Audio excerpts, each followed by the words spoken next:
बिल्लाहि मिनश्शैतानिर्रजीम बिस्मिल्लाहिर्रहमानिर्रहीम अस्सलामु अलैकुम वरहमतुल्लाहि वबरकातुहू। उत्तर प्रदेश के मजलिस इत्तेहादुल मुस्लिमीन के सदर मोहतरम जनाब शौकत अली साहब, फिरोजाबाद के ज़िला सदर मोहतरम जनाब मेराज फिरदौसी साहब, फिरोजाबाद के इंचार्ज मेरे छोटे भाई जनाब एहतशाम अली बाबर साहब, शहर सदर इसरार साहब, जनरल सेक्रेटरी शहजाद साहब, शादानी साहब, मेहरान साहब, मोहतरम जनाब आसिफ इकबाल साहब, हमारे जनाब सद्दाम हुसैन साहब, आफ्ताब अंजुम साहब, एडवोकेट सगीर आलम साहब, डॉक्टर मेहताब चौहान साहब, फरहान जुबेरी साहब, नेमान नदवी साहब, इमरान बॉबी साहब, हमारे छोटे भाई पवन राव अम्बेडकर साहब, नौफल रोमानी साहब, जनाब डॉक्टर दिलशाद अहमद अब्दुल हमीद के कौमी सदर और मौजूद हाज़रीन इकराम, शहनशीन बदशरीफ फरमा, मेरे मजलिस रुफ़ा, आप तमाम का बेहद शुक्रिया कि आपने अपना कीमती वक्त निकाल कर आज के जलसे में शिरकत की और अल्हम्दुलिल्लाह आपकी मौजूदगी इस बात का पैगाम देती है कि इंशाअल्लाह ताला फिरोजाबाद में मजलिस इत्तेहादुल मुस्लिमीन ने आपके दिलों में एक जगह बना ली है और जो मोहब्बत का मुज़ाहरा आज आप यहाँ पर अपनी मौजूदगी से कर रहे हैं वो यकीनन एक बेहतरीन पैगाम दे रहा है कि फिरोजाबाद में आप मुत्तहिद हैं और इंशाअल्लाह ताला इसी इत्तेहाद की ताकत और क़ुव्वत के बलबूते पर आने वाले विधानसभा के चुनाव में मजलिस इत्तेहादुल मुस्लिमीन को आप अपनी दुआओं से और अपने वोट से कामयाबी से हमकिनार करेंगे। मैं शुरुआत में आप तमाम का शुक्रिया भी अदा करना चाहता हूं कि मेयर के इंतखाबात में 50,000 से ज़ायद वोट आपने मजलिस इत्तेहादुल मुस्लिमीन के हक़ में इस्तेमाल किए। मैं आपका अपने दिल की गहराइयों से, अपनी जमात की तरफ से, अपनी जानिब से आपका बेहद शुक्रिया अदा करता हूं। जो अहम बात मैं आपसे करने आया हूं वो ये है कि फिरोजाबाद में इंशाअल्लाह ताला मजलिस इत्तेहादुल मुस्लिमीन अपने उम्मीदवार को आने वाले असेंबली और विधानसभा के चुनाव में खड़ा करेगी। मेरी आपसे अदबन गुजारिश है कि आप मजलिस के उम्मीदवार के कामयाबी के लिए अपनी दुआओं से, अपनी इत्तेहाद की ताकत से यहाँ से मजलिस के उम्मीदवार को कामयाब करें। मैं जानता हूँ कि फिरोजाबाद में बहुत मसाइल हैं, बहुत से प्रॉब्लम्स हैं और इन मसाइल के हल के लिए बेहद ज़रूरी है कि आप यहाँ से अपने वोट से अपने उम्मीदवार को भी कामयाब करें। उत्तर प्रदेश में आप अपनी क़ियादत को, अपनी लीडरशिप को बनाएं। आप उत्तर प्रदेश में अपने हिस्से की हिस्सेदारी को हासिल करें और यही मजलिस इत्तेहादुल मुस्लिमीन का पैगाम है कि उत्तर प्रदेश में जहां पर हर समाज के पास उनकी एक लीडरशिप है, उनका नेता है, उनकी एक सियासी पहचान और ताकत है, अगर आज उत्तर प्रदेश में किसी बिरादरी का या किसी के पास अगर कोई नेता नहीं है तो उत्तर प्रदेश के 19% मुसलमानों के पास उनकी कोई सियासी ताकत भी नहीं है। ये लड़ाई मजलिस की मेरे अजीज दोस्तों और बुजुर्गों हिस्सेदारी की लड़ाई है और याद रखिए हिस्सा सिर्फ उसी को मिलता है जो अपने वोट से अपने कैंडिडेट को, अपने प्रत्याशी को, अपने उम्मीदवार को कामयाब करता है। हिस्सा उसी वक्त मिलेगा जब आप अपने वोट की ताकत से इन तमाम दीगर सियासी जमातों को ये बता देंगे कि जिस तरह दलित तबके ने, जिस तरह यादव तबके ने, जिस तरह बाघेलों ने, जिस तरह दीगर समाज के बरादरियों ने अपने अपना वोट इस्तेमाल करके अपनी बरादरी के लोग को, उनके नेता को कामयाब किया। मैं फिरोजाबाद और उत्तर प्रदेश आने का मकसद मेरा एक ही है कि यहाँ पर मुस्लिम अक़लियत की एक सियासी क़ियादत बने, और इसके लिए आपसे मैं गुजारिश करने आया हूँ। आपके सामने मैं गिरेबान फैलाकर आपसे अपील कर रहा हूँ कि अब की बार आपको अपनी जमात को मजबूत करना है, अपनी सियासी लीडरशिप को बनाना है।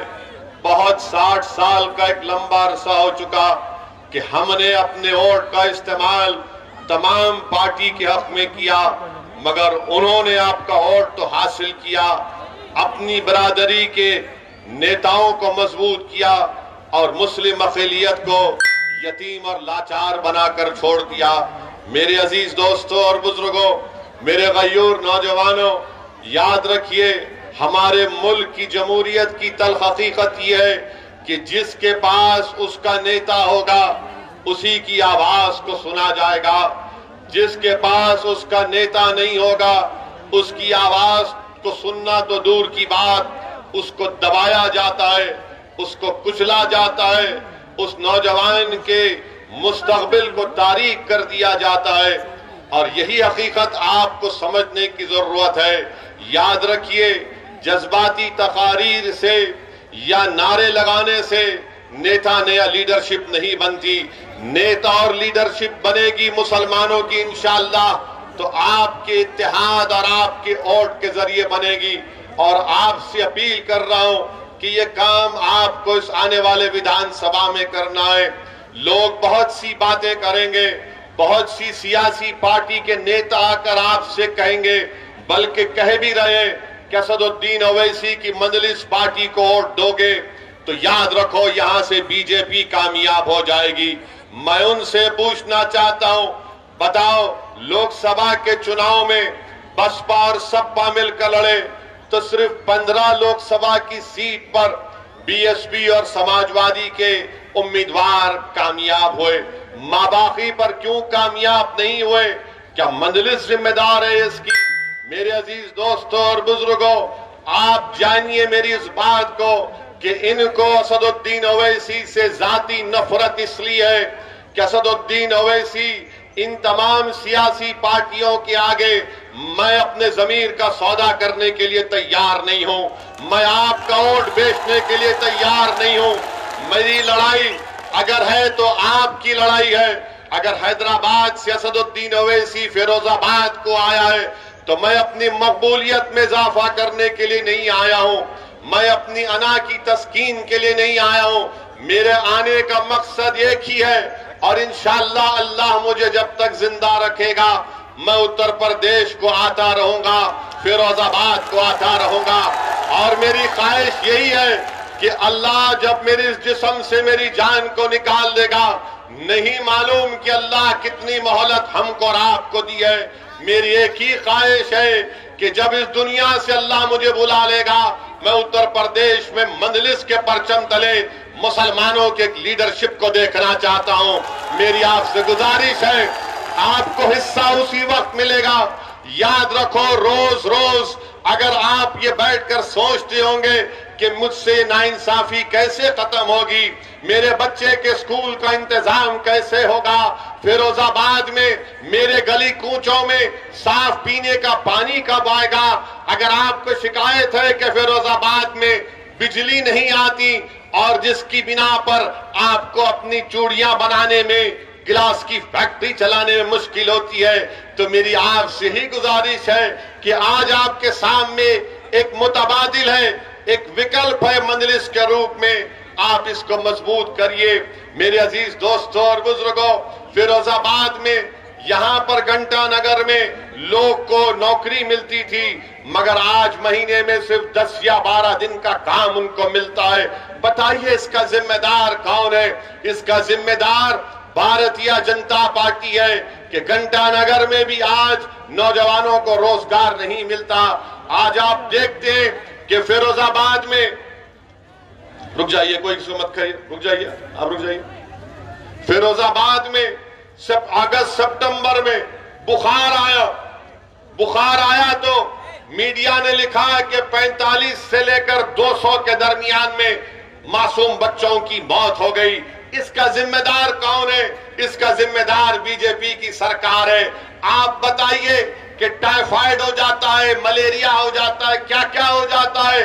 पेड़ के नीचे बच्चों को लिटाकर वहां पर उनको ड्रिप दिया जा रहा था। उत्तर प्रदेश में बीजेपी की सरकार है। अब आप जाकर अगर बाबा से कहेंगे, मुख्यमंत्री से, कि अगर सितंबर में 45 और 200 के दरमियान में बच्चों की मौत हुई तो बाबा बोलेंगे नाम फिरोजाबाद है इसलिए बुखार आ गया। बाबा के दिमाग पर ये नाम को हटाने का बुखार है। मुख्यमंत्री के दिमाग में ये नहीं आता कि बच्चे क्यों मर रहे हैं।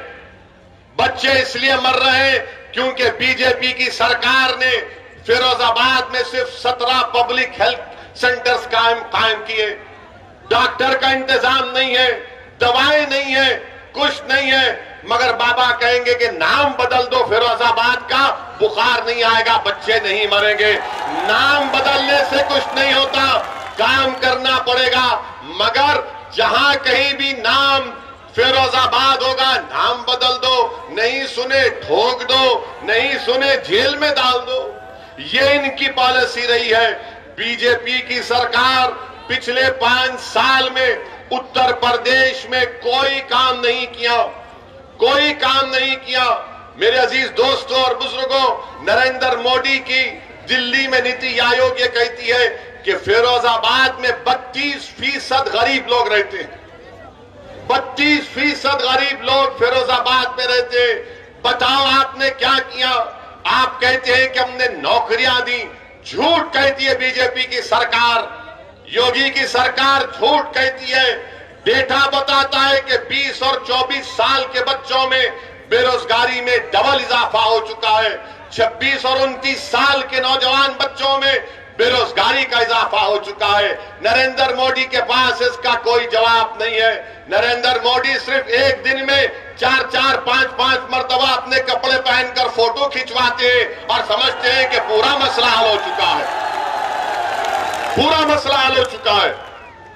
आप बताइए, कीमतों में इजाफा हुआ नहीं हुआ? क्या जो कीमतों में इजाफा हुआ आपको उससे तकलीफ नहीं हो रही है? आप चूड़ियों का, गिलास का काम करते, अब गैस पर काम हो रहा है। गैस की कीमतें बढ़ी नहीं बढ़ी? क्या एलपीजी गैस के सिलेंडर की कीमतें बढ़ी नहीं बढ़ी? अब ये सब हम बताएंगे तो बाबा बोलेंगे नहीं, ओवैसी भड़काऊ भाषण दे रहा है। यानी गैस का सिलेंडर 1400-1500 रुपए 14 किलो का, इसकी बात नहीं करेंगे। कितनों को नौकरियां दी बताओ तुमने फिरोजाबाद में? कितनों को नौकरी मिली हाथ उठाओ। अब जब हम ये सवालात करते हैं तो योगी और मोदी बोलते हैं कि ये भड़काऊ भाषण देता है। गिलास के लिए क्या किया आपने? आप चूड़ियां बनाते हैं, लोग सारी दुनिया में फिरोजाबाद की बनाई हुई चूड़ियां पहनते हैं। शादी होती है तो फिरोजाबाद की चूड़ियां दुल्हन पहनकर अपने घर से निकलती है। मगर इसी फिरोजाबाद में चूड़ी बनाने वालों के घरों को राख का खंडेर बनाकर रख दिया गया, उनकी सेहतों को बर्बाद करके रख दिया गया। जो दूसरों के घरों में खुशी ला रहे हैं, उनका घर आज गम में डूबा हुआ है, क्योंकि उनको बीमारियां उनका मुकद्दर बन चुकी हैं। मेरे अजीज दोस्तों और बुजुर्गों, इन्हीं बातों को समझाने के लिए मैं आपके दरमियान में आया हूं और आपसे अपील करने आया हूं कि आप मुत्तहिदा अपने वोट का इस्तेमाल करिए। और हाँ, मैं आपको यह भी बताने आया हूं कि मैं एक मुसलमान हूं, मैं एक मुसलमान हूं अल्हम्दुलिल्लाह। और मेरा अकीदा यह है कि अल्लाह मुसलमानों का भी खुदा है, अल्लाह हिंदुओं का भी खुदा है। जो मुसलमान नहीं, अल्लाह सब इंसानियत का खुदा है।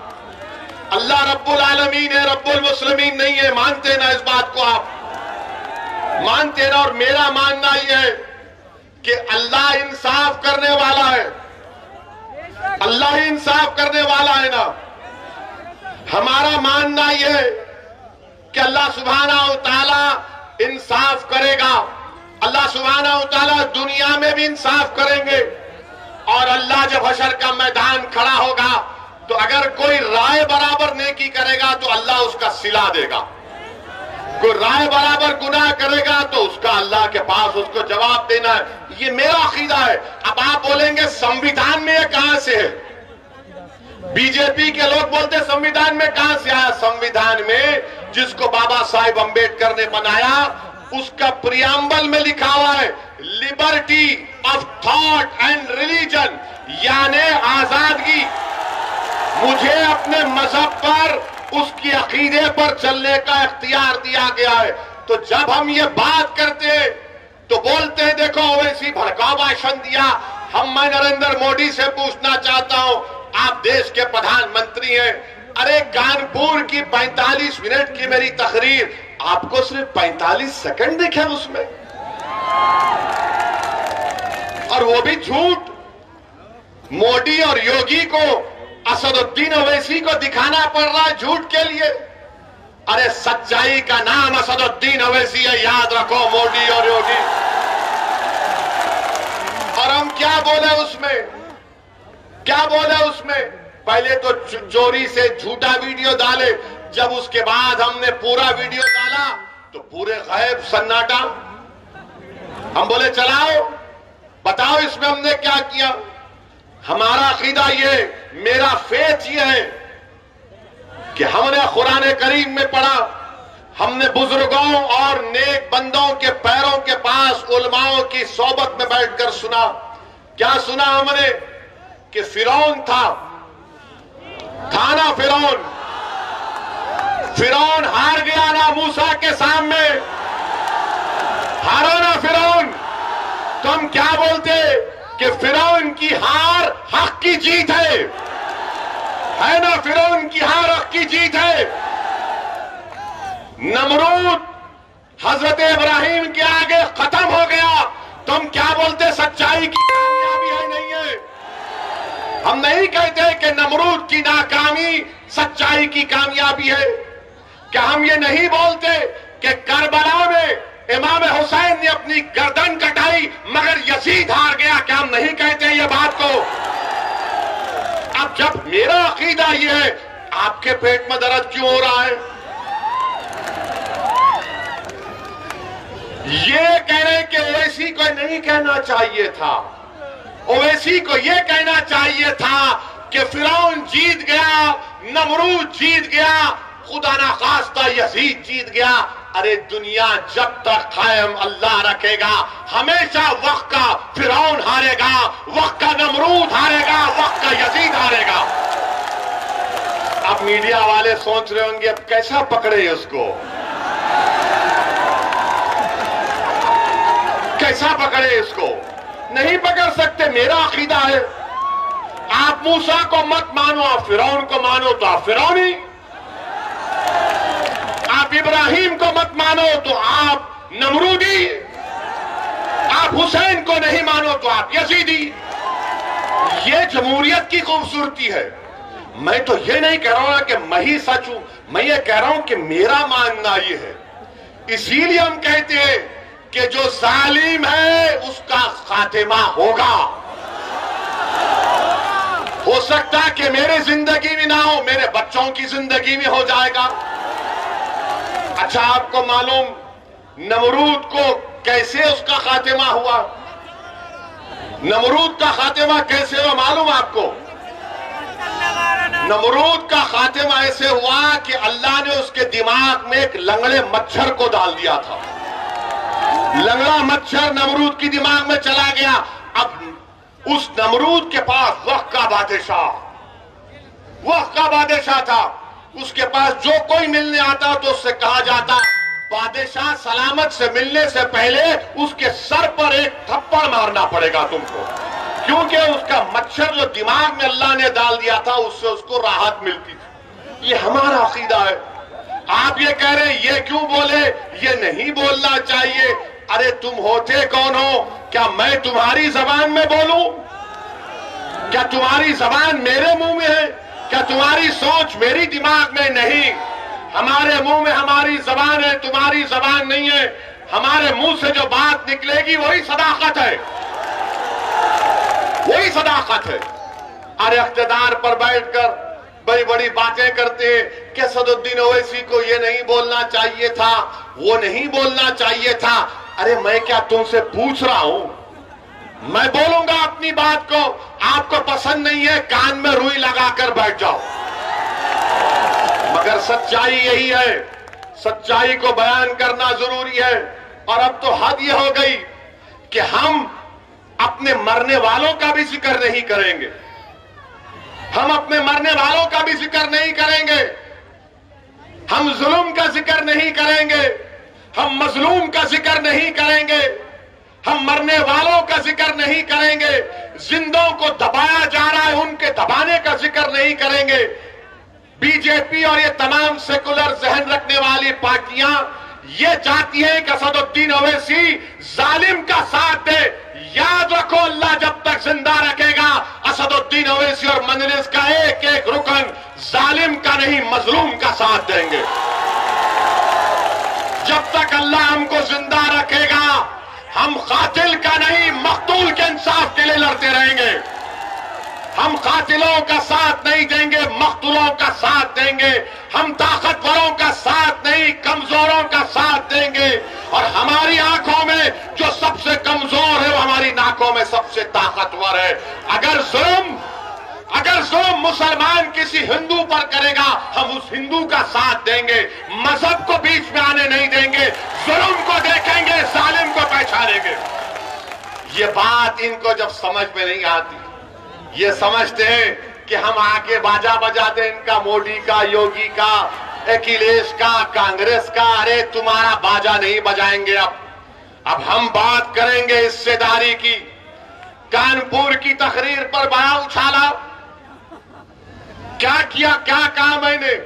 एक 80 साल के बूढ़े को उसकी दाढ़ी को लोचा गया और उसके जिस्म पर पेशाब कर दिया गया। मैं ना जिक्र करूं इसका, नहीं बोलो इसकी बात, बोलो आप फैसला करो। मैं वोट हासिल करने के लिए नहीं कह रहा हूं।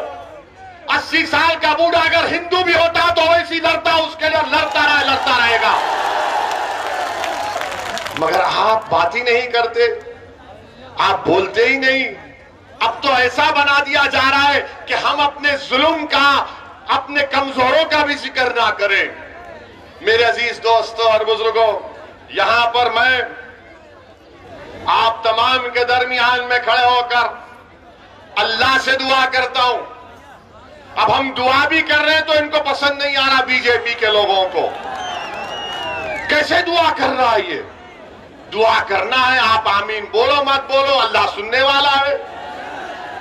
मैं अल्लाह से दुआ करता हूं कि CAA NRC का जो एहतजाज यहां पर आपने किया, आप तमाम लोग काबिल मुबारकबाद है, मैं आपको सलाम करता हूं। अल्लाह आपकी इन तमाम कुर्बानियों को अल्लाह कबूल करे। आपने बड़े मसाइब और मुश्किलात में उस एहतजाज को किया, अल्लाह आपकी एक एक कुर्बानी को अल्लाह कबूल करे और अल्लाह आप तमाम के दर्जात में बुलंदियां अता फरमाए। अल्लाह सुब्हानहू व तआला, आपने हक का साथ दिया था, अल्लाह हक को गालिब करेगा। इसलिए कि कुरान में अल्लाह ने फरमाया, कुल जाअल हक़ व ज़हक़ल बातिल इन्नल बातिला काना ज़हूक़ा, हक आया बातिल पर गालिब होकर रहेगा। ये मेरा अकीदा है, आप मत मानो। मेरा फेथ है, liberty of thought and religion Bharat के संविधान का हिस्सा है। आपको नहीं मानना, मत मानो। मैं अल्लाह से दुआ करता हूं कि यहां पर जो पुलिस की फायरिंग में मोहम्मद शफीक जो 40 साल के थे, उनको शहीद कर दिया गया, उनकी जान ले गई। अरमान 24 साल का बच्चा, मुखीम 20 साल का, रशीद 27 साल का जो अपाहिज था, सीधा हाथ काम नहीं करता था, मोहम्मद अबरार 26 साल का, मोहम्मद हारून 36 साल का, नबी जान 22 साल का। मेरी अल्लाह से दुआ है कि अल्लाह सुब्हानहू व तआला हशर के मैदान में अल्लाह उनको उसी कपड़ों से उठाएगा। तुम देखना, हम गवाह रहेंगे इंशाअल्लाह। और तुम इनको मुर्दा मत समझो, ये जिंदा है, क्योंकि कुरान में अल्लाह ने फरमाया कि शहीदों को मुर्दा मत को अल्लाह उनको ग़िज़ा देता है।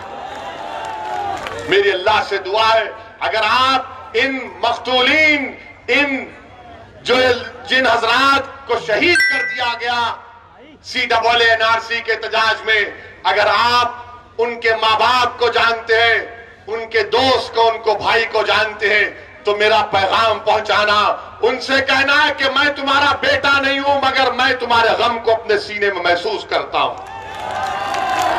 मैं तुम्हारा भाई नहीं हूं, मगर मैं तुम्हारे गम को महसूस करता हूं। मैं ये बात वोट बटोरने के लिए नहीं कह रहा हूं, बहैसियत इंसान कह रहा हूं, बहैसियत इंसान कह रहा हूं कि जिसके घर में नौजवान बेटा मर जाता है, उसकी मां को मालूम, उसके बाप को मालूम। जो मां 9 महीने तक अपनी औलाद को अपने पेट में पालती है, उस पे क्या गुजर रही होगी अल्लाह ही जानता हो, घर वाले जानते। मेरा पैगाम पहुंचाना मेरे भाई, पैगाम पहुंचाना मोहम्मद शफीक, अरमान, मुकीम, हारून, नबी जान, रशीद और अबरार के घर में कि एक दीवाना आया था, अपनी दीवानगी का इजहार कर कर चला गया।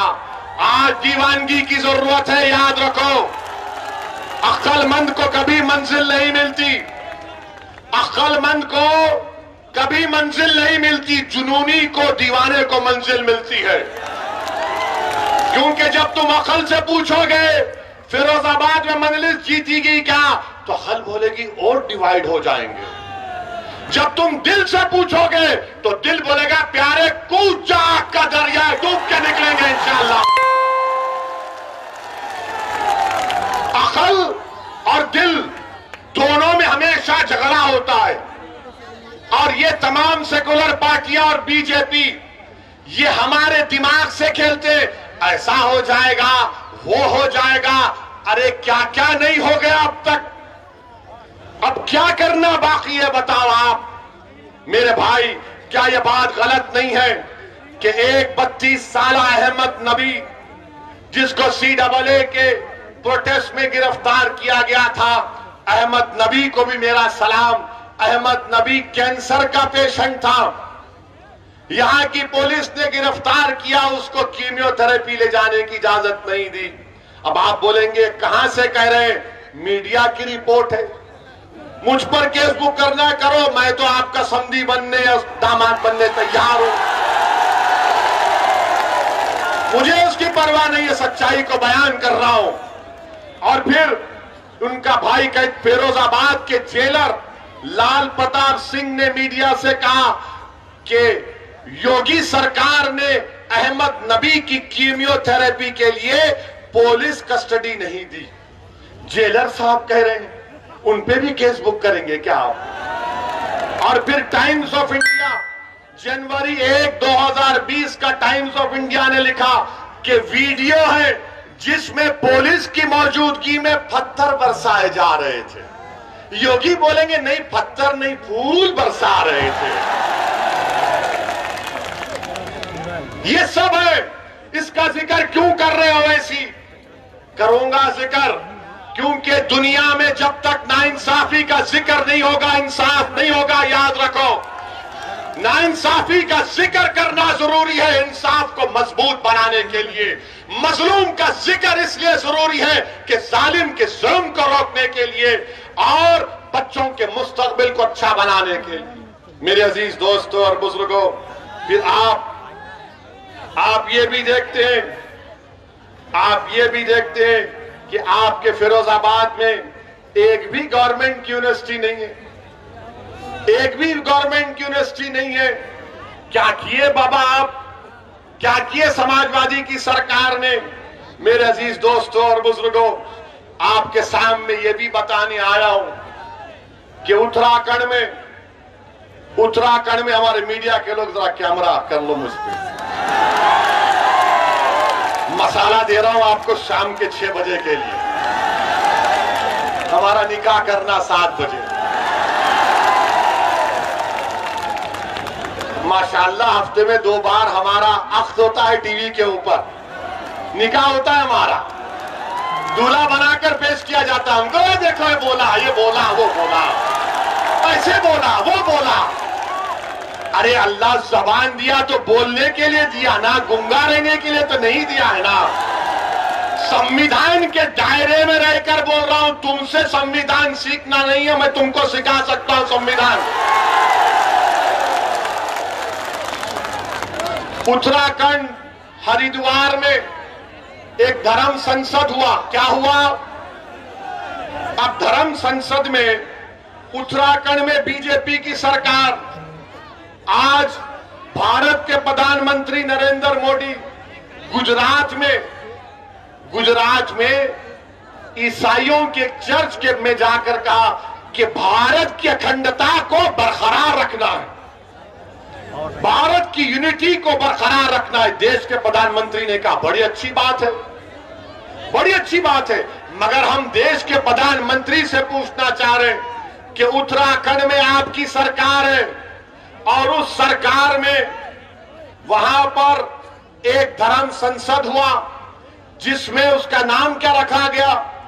इस्लामिक भारत में सनातन का भविष्य। ये हुआ है। अच्छा, उसमें क्या कहा गया?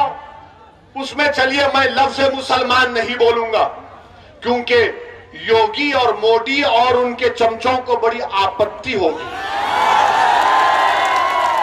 मैं ये कहूंगा कि उन्होंने असदुद्दीन ओवैसी के बारे में ये कहा, एक महाशय ने कहा कि काश मैं एमपी होता तो मनमोहन सिंह को गोलियां मार देता। देश का मनमोहन सिंह 10 साल का प्रधानमंत्री, अगर मैं पार्लियामेंट में होता तो एक महाशय बोले, उनका नाम नहीं बोलना चाह रहा हूं मैं, ना छोड़िए, नाम तो सिर्फ अल्लाह का रहेगा, याद रखो, नाम तो सिर्फ अल्लाह का रहेगा और किसी का नाम नहीं रहेगा इंशाअल्लाह ताला। अब उस पे भी इनको तकलीफ हो जाएगी। तो एक महाशय ने कहा कि अगर मैं पार्लियामेंट में होता तो नाथूराम गोडसे की तरह 6 गोलियां भारत के एक्स प्राइम मिनिस्टर को गोली मार देता। अब आप सोचिए थोड़ी देर के लिए, जो मोदी के भक्त थे उनसे भी कह रहा हूं, अगर कोई फेसबुक पर योगी और मोदी के बारे में कुछ अनाप शनाप लिख दे तो 4 घंटे के अंदर हजरत पुलिस उसके घर को पहुंच जाती, चल हमारे साथ। खाली फेसबुक पर देश के एक प्रधानमंत्री के ओहदे पर रहने वाले मनमोहन सिंह से कहा जा रहा है कि अगर हम होते तो तुझे 6 गोलियां मार देते। आपको मालूम, लंबा अरसा हो चुका ये होकर, 4-5 दिन हो चुके, एक भी गिरफ्तारी नहीं हुई, एक भी गिरफ्तारी नहीं हुई है। अरे मनमोहन सिंह की तो इज्जत नहीं करते तो देश के प्रधानमंत्री के ओहदे की तो इज्जत करो। आज मोदी प्रधानमंत्री है, कल कोई और होगा इंशाअल्लाह, मगर उस ओहदे की तो अजमत, उसका इकबाल रहना चाहिए ना। कोई कैसे खड़े होकर कह सकता है, कोई कैसे खड़े होकर कह सकता है कि मैं पार्लियामेंट में होता तो 6 गोलियां मार देता? मगर कोई एक्शन उत्तराखंड की बीजेपी की सरकार ने नहीं लिया। एक और महाशय थे, उन्होंने क्या कहा? उत्तराखंड के ईसाइयों को कहा क्रिसमस नहीं मनाना, क्रिसमस मनाओगे तो फिर तुम्हारी खैर नहीं है। अच्छा, एक और महाशय ने कह दिया कि मैं भगवा संविधान दे रहा हूं। अब हम पूछना चाहते हैं मोदी जी से, क्या आप ये भगवा संविधान को लेकर आएंगे या अंबेडकर के बनाए हुए संविधान को बरकरार रखेंगे? संविधान की धज्जियां उड़ाई जा रही हैं। बीजेपी, नरेंद्र मोदी सन्नाटे में है। और फिर एक और मैडम ने कहा, वन मैडम हैज सेड, क्या कहा मैडम ने? मुझे 100 सिपाही चाहिए जो 20 लाख ओवैसी की तरह लोगों को मार दे। भाषण में कहा, कमरे में नहीं, भाषण में कहा, और कहा कि भारत का संविधान गलत है और भारत के लोगों को नाथूराम गोडसे की पूजा करनी चाहिए। क्या करनी चाहिए? पूजा करनी चाहिए। वो गांधी का कातिल हरामी गोडसे की पूजा करेंगे। इस आजाद हिंदुस्तान का अगर सबसे पहला टेररिस्ट कोई था, नाथूराम गोडसे था। और मैडम बोल रही है उसकी पूजा करनी चाहिए। अच्छा, एक और महाशय बोले, क्या बोले कि आप वो अपील कर रहे हैं, अपने हिंदू भाइयों से कह रहे हैं, मुझे यकीन है कि हिंदू भाई उसका नहीं मानेंगे, कह रहे कि हथियार उठा लो ताकि 2029 में कोई मुसलमान प्रधानमंत्री ना बन जाए। और फिर वही एक और साहब कह रहे हैं कि जिस तरह म्यांमार में रोहिंग्या मुसलमानों को उनके मुल्क से निकाल दिया गया, उसी तरह मुसलमानों से उस तरह का हशर करना चाहिए। कोई मुकदमा नहीं, कोई गिरफ्तारी नहीं। और फिर एक और महाशय ये कह रहे कि शस्त्र रखो, तलवार रखो और जंग तलवार के जोर पर जीती जाएगी। और फिर एक और महाशय ने कहा कि मुसलमानों के गांवों को खाली कर दो। और एक और महाशय ने कहा कि जब तुम हमारी इस धर्म संसद से जाओगे तो ये इरादा करके जाओ कि किसी को नहीं छोड़ा जाएगा, रोहिंग्या मुसलमानों की तरह भारत के मुसलमानों का हशर कर दिया जाएगा। मैं नरेंद्र मोदी से एक सवाल कर रहा हूं, आपने गुजरात में आज कहा कि देश की यूनिटी को, अखंडता को बरकरार रखना चाहिए। बताओ, देश के प्रधानमंत्री, आप मेरे भी प्रधानमंत्री हैं, आप देश के प्रधानमंत्री हैं, आपने भारत के संविधान पर हल्फ लेकर भारत के तमाम नागरिकों की हिफाजत का जिम्मा आपने लिया है। बताओ क्या आप इनकी बातों से मुत्तफिक है? अगर नहीं है तो फिर ये खुले क्यों घूम रहे हैं? और बाबा ये बताओ, ठोक दो, क्या करोगे तुम अब? ये धर्म संसद में इस तरह की बकवास कही गई और वहां के डीजीपी साहब कहते हैं अनलॉफुल एक्टिविटीज प्रिवेंशन एक्ट नहीं लगेगा। डीजीपी साहब, हमको भी थोड़ा कानून आता है, आपकी तरह नहीं आता होगा, मगर भारत का कानून यह है कि जब भारत की आर्मी से कह रहे हैं लोग मुसलमानों को मार दो, तो क्या आप 121A का दफा नहीं लगा सकते? क्यों नहीं लगाया आपने, मेरा एक सवाल। और फिर आप 124A लग सकता है, धमकी 503 लग सकता है, आर्म्स एक्ट लग सकता है, और फिर आप सेक्शन 108 अबेटमेंट लग सकता है। और अगर यूएपीए नहीं लग सकता तो झूठ, यूएपीए में आप इन तमाम ऑर्गेनाइजेशन को बैन करो इनको, जो मनमोहन सिंह को मारने की धमकी दे रहे हैं, जो मुसलमानों को, भारत के मुसलमानों को, रोहिंग्या मुसलमानों का हाल करना चाहते। कुछ एक्शन बीजेपी नहीं लेगी। मेरे अजीज दोस्तों और बुजुर्गों, ये इस तरह की बातें ये लोग कर रहे हैं और बीजेपी के लोग ओवैसी की 45 सेकंड की तकरीर पे पेट में दर्द हो जाता है। आप सोचिए, नहीं ये जज्बात में लाने के लिए नहीं कह रहा हूं, याद रखिए, ये अंग्रेजी में बोलते ना, नहीं ये फ्रिंज है, ये फ्रिंज नहीं, ये मेन एलिमेंट है। जो बीजेपी इनकी सरपरस्ती कर रही है, बीजेपी इनकी तायीद कर रही है, संघ परिवार इनकी सरपरस्ती कर रही है और इस तरह के बुरे ख्यालात इनके। अब बताओ आप कि एक मजहब के मानने वालों को, जो भारत के बाइज्जत शहरी है, अकलियत है, अल्पसंख्यक है, माइनॉरिटी है, उनको मारने की बातें हो रही हैं और कोई केस, कोई गिरफ्तारी अब तक नहीं होती। अच्छा, अब सवाल यह पैदा होता है कि क्या अखिलेश यादव की पार्टी ने इनके खिलाफ कंप्लेन की?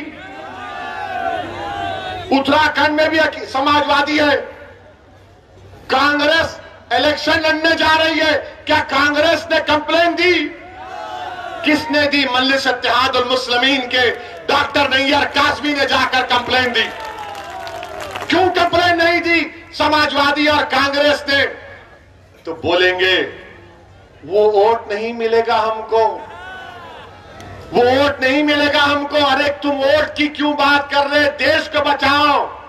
जब देश बचेगा तो जमहूरियत रहेगी। ये देश में अनार्की पैदा करना चाह रहे, मगर समाजवादी कुछ नहीं बोलेगी, कांग्रेस कुछ नहीं बोलेगी। और क्या बोलेगी? ये ओवैसी का भड़काऊ भाषण होता है, ये भड़काऊ भाषण देता है। मैं एक एक लफ्ज को सच्चाई के साथ बयान कर रहा हूं, एक एक लफ्ज को सच्चाई के साथ आपके सामने बयान किया हूं। और जब मैं ये कहता हूं कि याद रखो ये अंधेरी रात लंबी रहने वाली है, ये अंधेरी रात लंबी रहने वाली है, मैं आपसे अपील कर रहा हूं कि मुत्तहिद हो जाओ। अपनी इत्तेहाद की ताकत पर तुम शमा जलाओ, तुम रोशनी फैलाओ, ये अंधेरा छट जाएगा तुम्हारी इत्तेहाद की ताकत पर। मजलिस के मुखालिफिन मुझे फोन करके धमकी देते कि ओवैसी तू उत्तर प्रदेश में तुझे खाक में मिला देंगे, ओवैसी तुझे उत्तर प्रदेश में जला देंगे। तो सुनो, मैं तुमसे कह रहा हूं, तुम मुझे जलाओगे भी, तुम मुझे खाक में डालोगे, मेरा जलना कई घरों को रोशन कर देगा इंशाअल्लाह ताला। मैं रोशन करना चाहता हूं, मुझे जाना है इस दुनिया से एक दिन। मुझे डर इस बात का है मैं गुनाहगार हूं, सियाकार हूं और अल्लाह जानता है ओवैसी क्या है। मुझे डर सिर्फ इस बात का होता है कि अल्लाह के सामने जब हम सब खड़े होंगे, ओवैसी क्या जवाब देगा। हशर का मैदान होगा, शाफ़े रोज़े जज़ा मोहम्मद मुस्तफ़ा सल्लल्लाहु अलैहि वसल्लम भी होंगे, क्या सहाबा इकराम होंगे, सैयदुल शुहदा अमीर हमजा होंगे, फारूक आजम होंगे, सिद्दीक अकबर होंगे, उस्मान ज़ुन्नूरैन होंगे, शेर खुदा अली होंगे, हसन और हुसैन होंगे, हमारी अज़वाज मुतहरात सल्लल्लाहु अलैहि वसल्लम होगी, गरीब नवाज होंगे, सब होंगे। तो हम क्या नजर मिलाऊंगा? यही चीज डराती है मुझे, इसीलिए छोटी सी कोशिश कर रहा हूं। मुझे मालूम कि मैं अददी एतबार से, दौलत के एतबार से इन ताकतों से मुकाबला कोई बोलेगा नहीं कर सकते। मेरे पास एक ही ताकत है, वो अल्लाह की जात पर तवक्कल करके हम मुकाबला करते। मुझे आप पे ऊपर एतमाद है, मुझे आपकी मोहब्बतों पर एतमाद है, मुझे आपकी सोच पर एतमाद है, और आप में अब जो तब्दीली पैदा हो रही है, मुझे उस पर पूरा यकीन है कि लड़ाई हिस्सेदारी की लड़ाई होगी इंशाअल्लाह ताला। आपने नहीं देखा कि परसों अलीगढ़ में क्या हुआ? अलीगढ़ में समाजवादी का जलसा हुआ, समाजवादी का जलसा हुआ। जयंत चौधरी साहब खड़े हैं, अलीगढ़ का 10 साल का एमएलए, उसका नाम क्या है? जमीरुद्दीन, जमीरुल्लाह। अब हाथ पकड़ो, हाथ पकड़ो। अब ऐसा हम कर रहे हैं, अब बाबर आ गया ऐसा, तो मैं ढकलूं बाबर को ऐसा? बोलो आप। तो मैं होता आजा बाबर तू भी। मगर जैन ने क्या किया? जमीरुल्लाह को बोला पीछे हट। 10 साल का एमएलए, यह तौहीन मुसलमानों की। मुझे शिकायत जयंत चौधरी से नहीं है, मुझे शिकायत तुमसे है। तुम गए क्यों? ये तुम्हारा मंच है, तुम यहां पर आओ, मैं कंधे में बिठाने तैयार हूं तुमको। आओ जमीरुल्लाह, यहां बैठो, तुम नेता बन जाओ, मेरी लाश पर बनो, मेरी खबर बना दो, मगर तुम नेता बन जाओ एक बार। मुझे शिकायत इनसे नहीं है, शिकायत अपनों से है। तुम कब तक दरी बिछाओगे? मुसलमान उत्तर प्रदेश के कब तक दरी बिछाएंगे? अब तुम दरी नहीं बिछाना, तुम मंच पर आकर बैठोगे इंशाअल्लाह। तुम हिस्सेदारी की लड़ाई लड़ोगे मुसलमानों उत्तर प्रदेश के। और याद रखो, अरे जिंदा रहेंगे इंशाअल्लाह ताला, सुबह क़यामत तक जिंदा रहेंगे। रसूलुल्लाह सल्लल्लाहु अलैहि वसल्लम की उम्मत जिंदा रहेगी, हमेशा जिंदा रहेगी। जब तक जिंदा रहेंगे कायनात में सूरज निकलता रहेगा। हम जिंदगी और जिंदा रहने के लिए आए, मगर जिंदगी के मजाहरे भी करना है। सिर्फ नारे मारकर बैठना नहीं। अब आप मजलिस के हक में वोट का इस्तेमाल करेंगे नहीं करेंगे? कितने करेंगे? हाथ उठाइए ऊपर, यहां पर हाथ उठाइए। ये मीडिया वालों कैमरा दिखाओ, बताओ लोगों को कि हाथ उठ चुके हैं। इनकलाब आएगा उत्तर प्रदेश में इंशाअल्लाह ताला। तो लगाओ मेरे साथ नारा, नारे तकबीर, नारे तकबीर, नारे तकबीर। अस्सलाम वालेकुम व रहमतुल्लाहि व बरकातहू।